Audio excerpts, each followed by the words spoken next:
Hello everyone, good morning. আশা করি তোমরা সবাই অনেক ভালো আছো, সুস্থ আছো। আমার এই ছোট্ট পরিবারে আরও একটি নতুন ব্লগে তোমাদের সবাইকে ওয়েলকাম জানাইতেছি। দেখো সকাল সকালই কত রৌদ্র উঠছে, একদম রৌদ্রটা জিলা দিয়ে রয়েছে। আর আমার ব্যালকনির মধ্যে তো ফুল গাছ নাই করলেই চলে, একটাই ফুল গাছ আছে। এই ফুল গাছের নামটা আমি জানি না। আজকে এই প্রথম এই গাছটার মধ্যে ফুল ফুটছে, তো যেটা দেখে বেশ ভালো লাগতেছিল। তো চলো এবার এই যে কালকে তো ঘরদোর পরিষ্কার করার পর অনেক জামা কাপড় কাচা ধোয়া করছিলাম। তো এই কাপড়গুলি সিঁড়ির করে আর বেলকনির মধ্যে মেল্লা রাখছিলাম। তো সকালে যেহেতু এত সুন্দর রৌদ্র উঠছে, তো ভাবলাম কাপড় কয়টা মেল্লা দেই। আর সকালে যে আশিবাসী কাজগুলি আসছিল সমস্তটা কিন্তু সাইরা রান্নাটাও বোয়াই দিছিলাম। এখন সময় হইতেছে 9টার মতো। তো হাজব্যান্ডের যেহেতু সকালবেলা ডিউটি থাকে, তো সকালে টিফিন কইরা ডিউটির লেগেও কিন্তু বার হয়ে গেছে। তারপরে এই যে আমি বাসি কাজকর্ম সেটা রান্নাটা বোয়া এইবার আয় পড়ছি এই যে কাপড় কইটা মেল্লা দিতে। তো এই কাপড় কইটা যদি না শুকা তাইলে আমি পরে যে কাপড়গুলি আছে এগুলি আর ধোয়া কাচা করতে পারতাম না, কারণ দেখছি কালকে বিকেলবেলা প্রচণ্ড পরিমাণে বৃষ্টি পড়তেছিল। কাপড়গুলি যদি না শুকায় তাহলে বাকি কাপড়গুলি আমি ধোয়া কাচা করতে পারতাম না। এখন তো আরও 2টা রুম বাকি আছে যারা দেওয়ার, তো ওই কাপড়গুলিও ধুইতে লাগবো। তারপরে যে মেলারও জায়গা নাই বেশি একটা, তো এই কারণে এই কাপড় কইটা শুকাই গেলে তারপর বাকি কাপড়গুলি দমো। আর জানো তো কালকে গড়দোয়াটা ঝাড়া দেওয়ার পরে এখনও গড়দোয়াটা গুছাই রাখতে পারছি না। তো ভাবতেছি সকাল সকালে রান্না বান্নাটা সাইরা তারপরে ঘরের কাছে হাত দিমু। এইদিকে আমি কাপড় কইটা মেইলা দিয়া এক বালতি জলও বইরা রাখছি। ট্যাঙ্কির জল না বেলা বাড়ার সাথে সাথে এতটা গরম হয়ে থাকে, এই জলে হাত দেওয়া একদমই পসিবল হয় না। তো এই কারণে এক বালতি জল বইরা রাখলাম, ওই স্নান করার সময় যাতে জলটা ঠান্ডা থাকে। আর ও যেহেতু দুপুরবেলায় স্নান করো, এই গরম জলটা দিয়ে ও স্নান করতে পারে না। তো এক বালতি জল বইরা রাখলে জলটা ঠান্ডা থাকে, স্নান করার সময় বেশ ভালোই লাগে। ওইদিকে ভাত আর ডালটা হইতেছে, ভাতটা এখনও সিটছে না। তো ভাত আর ডালটা হইতে এই যে আমি সকালে টিফিনটা সাইরা নিতে আসি।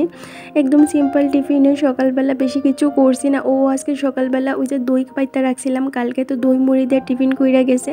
আর আমি এই যে দুধ মুড়ি দিয়ে টিফিনটা কইরা নিতে আসি। অল্প একটু দই পাইতে রাখছিলাম, তো ওইটা দিয়ে ও সকালবেলা টিফিন কইরা গেছে গা। তো আর দইটা যেহেতু আসিল না, এই কারণে আমি এই যে দুধটা দিয়ে টিফিন কইরা নিছি। তো চলো এইদিকে এই যে টিফিনটা সাইরা নিছি, এবার বাকি রান্নাটার সারি। আর আজকে রান্না করবো ঝিঙ্গে আলুর তরকারি। ঘরে না বেশি একটা সবজিও আসিল না, তো এই যে একটা ঝিঙ্গে আসিল, তো ভাবলাম ঝিঙ্গে আলু দিয়ে একটু তরকারি কইরা নেই। আর গত কয়েকটা দিন না প্রচুর মাছ মাংস খাওয়া হয়েছে, এখন আর একটু মাছ মাংসটা ভালো লাগতেছে না। এই কারণে একদম সিম্পলভাবে ঝিঙ্গে আলু দিয়ে আসে একটু তরকারি করছি, কম তেল মশলা দিয়ে আসে এরা। তো এইদিকে আমি তরকারিটা ফোড়ন দিয়ে বোয়াই দিয়েছি। ঝিঙ্গে আলুটা কিন্তু ভালো করে বাইচা তারপরে রান্না করতেছি। কাঁচা কাঁচা রান্না করলে না ভালো লাগে না, কেমন জানি একটা লাগে। তো একটু ভাইচা নিলে দেখবা বেশ ভালো লাগে। তো একদম সিম্পল রান্না বান্নাই করলাম, সিদ্ধ ভাত তার সাথে এই যে ঝিঙ্গে আলুর তরকারি। তো এইটা দিয়ে দুপুরে আর রাত্রে হয়ে যাইব গা। জানো তো রান্না বান্নাটা না আমি একবেলাই করি, এই যে দুপুরবেলা হোক বা সকালবেলা যখনই রান্নাটা করি একদম রাত্রের বুঝ রান্না করে লাই। এই গরমের মধ্যে রাত্রেবেলা রান্না করতে না আমার একদমই ভালো লাগে না। কেন জানি রাত্রে যে কাজগুলি থাকে এইগুলি করতে না আমার ভীষণ অস্বস্তি লাগে। সারাদিন যতই অ্যাক্টিভলি কাজ করি, দিন বাড়ার সাথে সাথে গরমটাও বাড়তে থাকে আর কাজটাও না আমার একদম আর ভালো লাগে না। তো কেন সকাল সকালেই চেষ্টা করি সমস্ত কাজগুলি তাড়াতাড়ি করে হাত চালিয়ে যাতে কইরা নিতে পারি। আর ইদানিং কি হয়েছে জানো তো, চারিদিকের থেকে না এত সমস্যা আর এত চাপ আয়া পড়ছে, আমি কি করবো না করবো একদমই বুঝতে পারতেছি না। আর এইসব চাপের কারণে না হইতে পারে আমি এক প্রকার মানসিক চাপের মধ্যে বইরা গেছি গা। কোনো কিছুই ভালো লাগতেছে না, না কাজ করতে না ভিডিও করতে, কিছুই ভালো লাগতেছে না। আর এই সমস্ত নেগেটিভিটি বাজে এফেক্ট আমার কাজের উপর পড়তেছে। তো কি করবো না করবো আমি কোনো দিকেই না দিশা পাইতেছি না। তো এইটা নিয়ে কইতে পারো আমি এক প্রকার মনে মানসিক চাপের মধ্যে দিয়েই চলতেছি।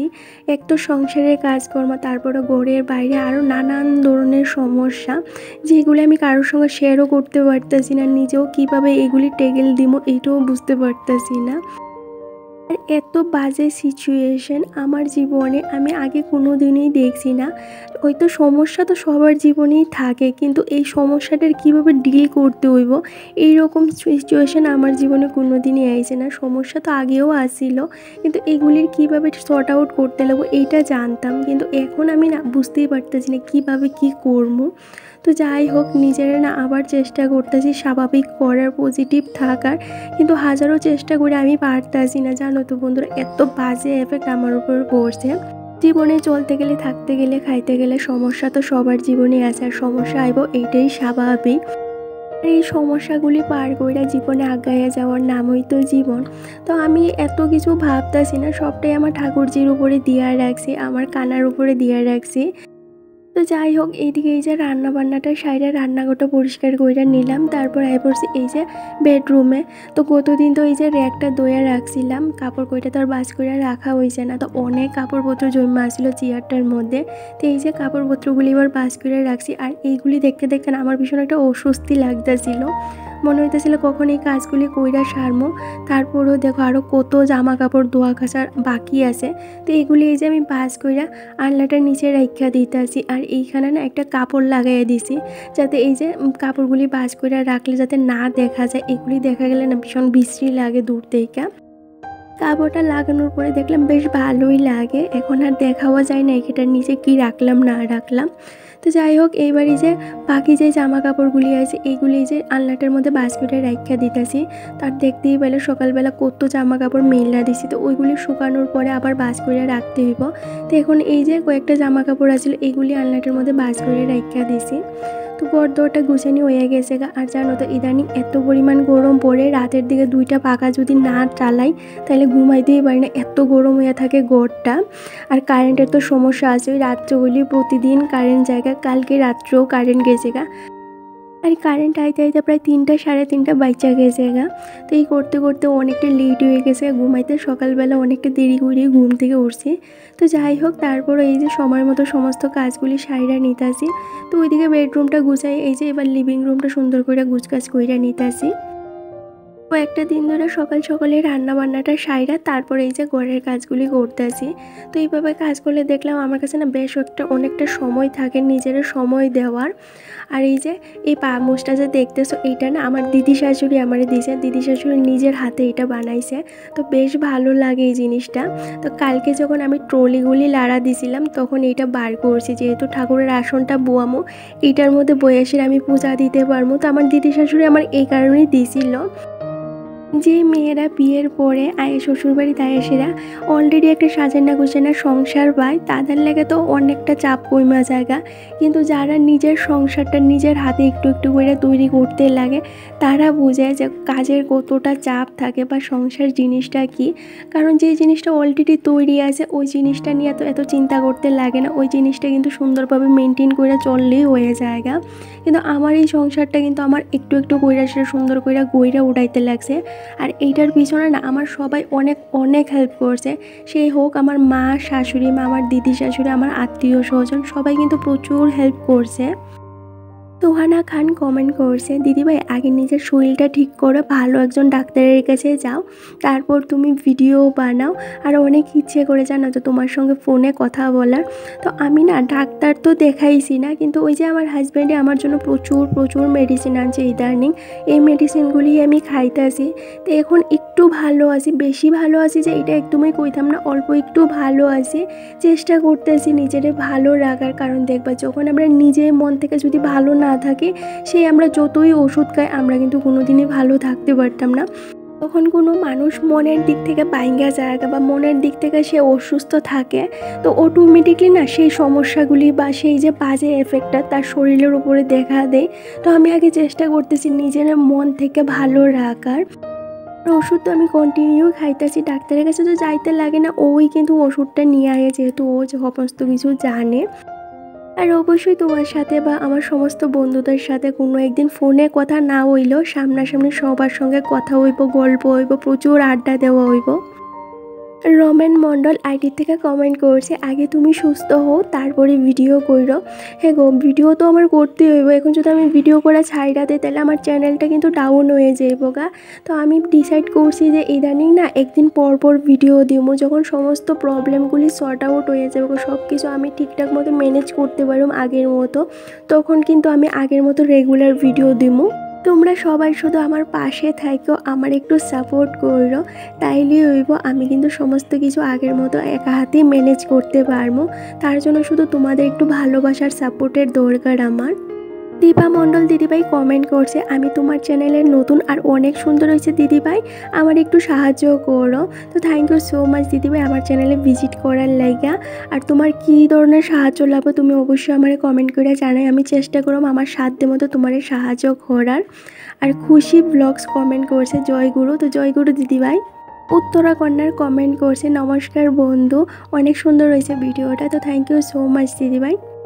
কোন পেজ ওয়ার্ল্ড আইডি থেকে কমেন্ট করছে, অনেক ভালো হয়েছে দিদিভাই। মিতা মাঝি দিদিভাই কমেন্ট করছে, ভালো লাগলো। অনুদীপ ব্লগ আইডি থেকে দিদিভাই কমেন্ট করছে যে অনেক কাজ করলা, রান্না বান্না করলা, সব মিলিয়ে ভিডিওটা অনেক সুন্দর হয়েছে। তো থ্যাংক ইউ সো মাচ তোমরা সবাই রে। এইদিকে আমি সংসারের সমস্ত কাজকর্ম সারলাম, ঘর দোয়ার গুছানির থেকে একদম ঘর দোয়ার মোছা সবটাই কিন্তু কমপ্লিট হয়ে গেছে গা। আর এই যে এবার চিরুনিগুলি নিয়ে এসে বইছি, একটু গরম জল করে না চিরুনিগুলি ভিজাই রাখছিলাম। আর দেখো কি পরিমাণ ময়লা হয়েছে। আমার চিরুনিগুলি না এতটা ময়লা হয় না, কিন্তু আমার হাজব্যান্ডের মাথায় প্রচুর খুশকি আছে, তো ওই কারণে ওর চিরুনিটা খুব তাড়াতাড়ি ময়লা হয়ে যায় গা। তো ওর চিরুনি একা করে দমো, এই কারণে সব চিরুনিগুলি কিন্তু একটু গরম জলে ভিজাই রাখছি। আর এইবার দেখো কত সুন্দর পরিষ্কার হয়ে গেছে ভিতরটা। তারপরে একটু সাবান দিয়ে সেটা গৈসা সমস্ত চিরুনিগুলি একটু ভালো করে পরিষ্কার কইরা নিয়েছি। তো দুই একদিন পর পরে এভাবে যদি পরিষ্কার কইরা রাখি, দেখবা মাথার মধ্যে যে ইচিং হয় বা মাথার মাঝে অনেক সময় দেখবা অনেক ধরনের সমস্যা দেখা দেয়। এইগুলি কিন্তু এই যে চিরুনির থেকেও হইতে পারে, অনেক সময় ইনফেকশন হয়ে যেতেও পারে। যখন আমরা কন্টিনিউ যদি একটা জিনিস ইউজ করতে থাকি, ক্লিন না করি, তখন দেখবা কিন্তু এইটা থেকে একটা বাজে এফেক্ট পড়ে, একটা র্যাশের মতো হয়ে জায়গা। তো এই যে আমি শুধু একদিন পর পরে কিন্তু চিরুনিগুলো এইভাবে ভালো করে ধুয়ে দিই, তারপর কিন্তু একটু গরম জলেও রাখি, যদি এটার মধ্যে কোনো ইনফেকশন বা ভাইরাস থাকে এটা যাতে নষ্ট হয়ে জায়গা। তো যাই হোক, এদিকে চিরুনিগুলি দয়ে সেরে রাখা দিয়েছি। আর মুখের মধ্যে না প্রচণ্ড র্যাশ হয়ে গেছে এই গরমের মধ্যে, একদম দানা দানা কী জানি এক প্রকার গুটা উঠছে।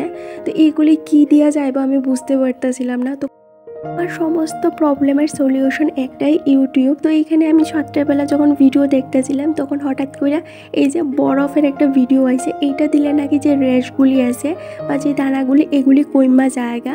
আর যখনই আমরা স্কিন কেয়ার করি তার আগে কিন্তু এই যে একটু বরফের জলে যদি আমরা মুখটা একটু ডিপ করে রাখি বা বরফ জলটা ইউজ করি, তাহলে আমাদের মুখে যে পোর্সগুলি আছে এগুলি ওপেন হয়ে জায়গা।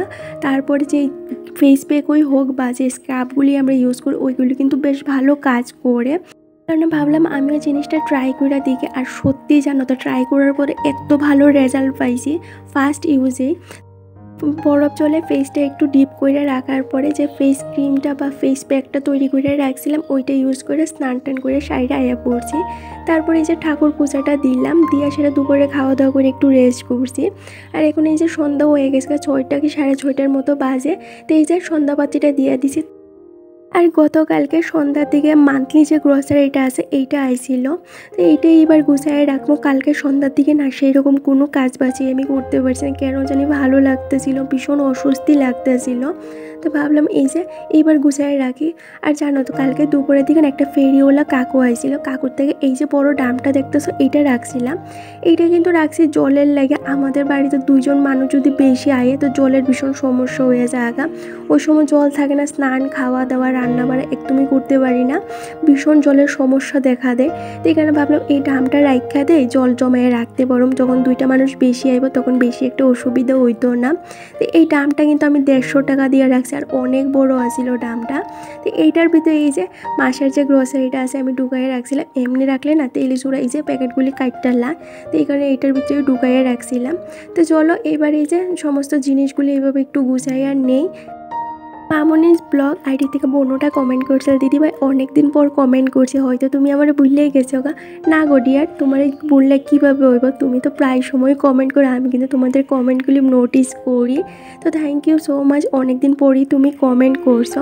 তো তোমরা কিন্তু কমেন্ট করে জানাইও তোমাদের কাছে ব্লগগুলি কেমন লাগে, নাইলে না আমি বুঝতে পারি না তোমাদের ভালো লাগে না কি খারাপ। তো তোমাদের কমেন্টগুলি না আমার ভিডিও করতে অনেকটা মোটিভেট করে। আর একটা বোন আমারে কমেন্ট করছিল, বোনটার নামটাও না এখন আমার একদমই মনে পড়তেছে না। বোনটা আমার জিজ্ঞেস করছিল তোমার হাজব্যান্ডের নাম কি। সত্যিই তো তোমাদের সাথে কোনো দিনই তো আমার হাজব্যান্ডের নামটাই শেয়ার করা হয়েছে না। ও যে বেশি একটা ক্যামেরার সামনে আয়ে না, এই কারণে তোমাদের সাথে না ওর নামটা শেয়ার করেই হয় না। তো ওর নাম হইতেছে প্রসেনজিৎ ঘোষ। তো এমনিতে ওরে বাড়িতে ডাকে সানি, আর ভালো নাম হইতেছে প্রসেনজিৎ ঘোষ। তো আমি তো ওরে সানি করে ডাকি।